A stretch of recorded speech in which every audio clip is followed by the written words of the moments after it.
کچھ سال پہلے ایک کتاب لکھی گئی تھی جس کا نام تھا کہ انسانی تاریخ کے 100 عظیم ہستیاں، یا پھر انسانی تاریخ میں 100 عظیم ایسے لوگ جو گزرے ہیں ساری انسانی تاریخ میں۔ وہ کتاب کا لکھنے والا تھا ایک نصرانی، ایک کرسچین آدمی تھا وہ کتاب کا لکھنے والا، اور وہ بھی ایسا کرسچین تھا جو ایک مشنر تھا، یعنی کہ وہ نصرانیت کی دعوت دیتا تھا، اور وہ رنگ میں فرق کرتا تھا، جس کی وجہ سے اس کو وائٹ سپریمسٹ کہتے ہیں کہ وائٹ رنگ، گورا رنگ سپریم رنگ ہے، یعنی بہتر رنگ ہے، اور جو لوگ وائٹ نہیں ہوتے ہیں، سفید نہیں ہوتے ہیں، وہ کم تر درجے کے ہوتے ہیں۔ وہ اس قسم کا آدمی تھا جس نے یہ کتاب کو لکھا، لیکن اس نے اکیلا نہیں لکھا یہ کتاب۔ جب اس نے اس کتاب کو لکھنا شروع کیا تو اس نے ایک ٹیم بنائی، ایک گروپ بنایا، اور بولا کہ ہم کچھ شرطیں رکھتے ہیں، جو بھی آدمی سب سے زیادہ شروط کو یا شرطوں کو مکمل کرے ہم اس کو پہلا درجہ دیں گے، جو تھوڑا کم کرے گا تو ہم اس کو تھوڑا کم درجہ دیں گے۔ یہ اس قسم کا آدمی تھا، نہ کہ اس کا عقیدہ مسلمانوں کا عقیدہ تھا، عقیدہ تو دور کی بات، وہ تو مسلمان ہی نہیں تھا، وہ صحیح عقیدے کی تو دور کی بات، وہ مسلمان ہی تک نہیں تھا، وہ نہ وہ اللہ کو مانتا تھا نہ وہ قرآن کو مانتا تھا۔ وہ اس قسم کا آدمی تھا وہ۔ جب آپ کتاب کھول کر دیکھیں گے، انگلش میں اور کئی زبانوں میں اس کا ترجمہ کیا گیا ہے، انگلش میں لکھی گئی تھی کتاب وہ 100 گریٹسٹ کے نام سے، تو جب آپ کتاب کھول کر دیکھیں گے تو آپ جان لیں گے کہ اس نے پہلا درجہ یعنی رینک 1 دیا تھا اللہ کے رسول صلی اللہ علیہ وسلم کو۔ بات یہیں ختم نہیں ہوتی ہے، جب اس نے یہ نام پیش کیا کہ محمد کو ہم سب سے پہلا رینک دیں گے، پہلا درجہ دیں گے، یہ کتاب میں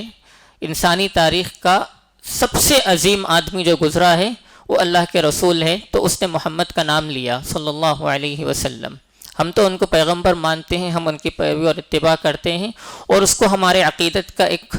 حصہ، ایک عظیم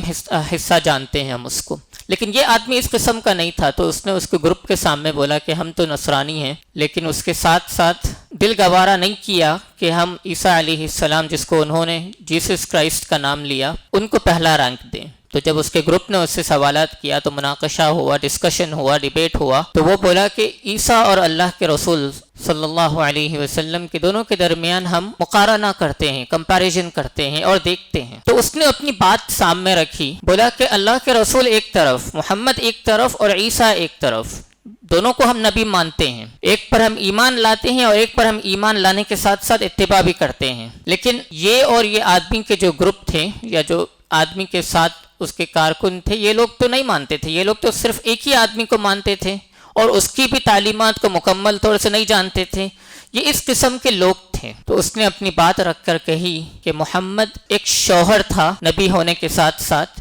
عیسیٰ نبی تو تھے لیکن شوہر نہیں تھے۔ محمد ایک والد تھے جس کے بچے بھی تھے، عیسیٰ نبی تو تھے لیکن ان کے بچے نہیں تھے۔ محمد کی ماں تھی، محمد کا باپ تھا، محمد کا ایک گھر تھا، ایک اس کا گھرانہ تھا، اہل و عیال تھے۔ عیسیٰ نبی تھے لیکن عیسیٰ کے بارے میں ہم صرف اتنا جانتے ہیں کہ اس کی ایک ماں تھی، مریم علیہ السلام۔ تو ہم نے محمد کو کافی پہلوؤں سے دیکھا، اور پھر محمد جب مدینہ کی ہجرت کیے تو وہاں پہ وہ مدینہ کے سردار بن گئے، جہاں پر یہود بھی رہتے تھے، جہاں پہ مشرکین بھی رہتے تھے، جہاں پہ منافقین بھی تھے، اور ساتھ ساتھ مسلمان مائنورٹی میں کم تھے مسلمان۔ اس قسم کی جگہ پر جب محمد ایک غریب آدمی، ایک اجنبی آدمی رہ کر ہجرت کیا تو وہاں کے سارے لوگوں نے اس کو اپنا سردار مان لیا۔ عیسیٰ کسی قوم کا سردار نہیں تھا، یہ اس کے الفاظ ہیں۔ اس نے